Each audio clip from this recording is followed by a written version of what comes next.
Rich Blackwood's younger brother was filming a reality dating show at the family estate, and as it turned out, Rich and I became the unwitting control group for this celebrity couple. At first, the internet mocked me. I was just the wallpaper wife, the bland backdrop to a glittering romance. My husband was distant, my mother-in-law impossible. But then, the comments started to change. Netizens began tagging the show's producers. At showrunners, we're here for Rich and his wife. A million of us are begging you, give them more screen time. I live for squinting at the corners of the screen, just to catch a crumb of their sweetness. My blood sugar is crashing. I need a dose of the main couple, stat. Leo Blackwood's love life was a whirlwind romance, the kind that lit up the gossip columns and trended on social media every other day. His girlfriend was Serafina Vance, one of the most celebrated actresses of her generation. The infamous playboy was finally settling down. He'd spent a month wearing down his older brother, Rich, until he finally relented and agreed to let them film their new reality show at the historic Blackwood estate. Rich didn't bother telling me until a week before the cameras were due to arrive. It's just for a few segments, he said, his voice even. If you don't want to be on camera, we can move out for the duration of the shoot. I was sprawled lazily across our bed, the smooth curve of my shoulder and neck a pale glimmer against the cascade of my dark hair. Forget it, I murmured. Too much effort to move. I'd been married to Rich for 3 years, and the estate had become my home. The thought of packing up and relocating, even temporarily, was exhausting. The day filming began, I drifted downstairs in a sleepy haze, my eyes still heavy with sleep. Rich had already instructed the crew not to film me without permission. The ground floor was already buzzing with activity. Serafina stood in the center of it all, a queen holding court, flanked by an entourage. She was already playing the part of the lady of the manor. She caught sight of me descending the grand staircase and, with a flourish of warmth, called out to the housekeeper. Mrs. Gable, could you please prepare breakfast for my sister-in-law as well? Mrs. Gable hesitated, her eyes flicking to me for confirmation. I let out a soft yawn and gave a slight nod. Only then did she signal to the kitchen staff. Leo, already at the dining table, greeted me with a cheerful, "Morning, Nora." I blinked slowly, my mind still foggy. "Morning. Rich already left for the office?" he asked. "HM?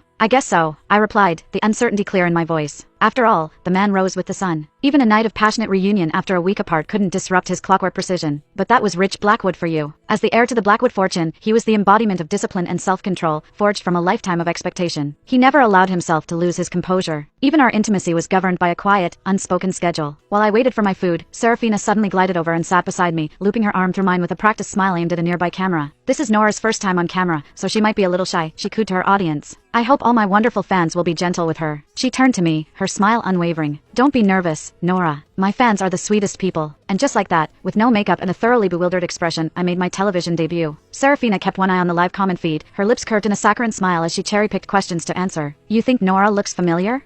Maybe it's because she has one of those classic, relatable faces. You're asking her age? Shoo. It's not polite to ask a lady her age, you know." After a few more carefully selected questions, she noticed the audience's attention was still stubbornly fixed on me.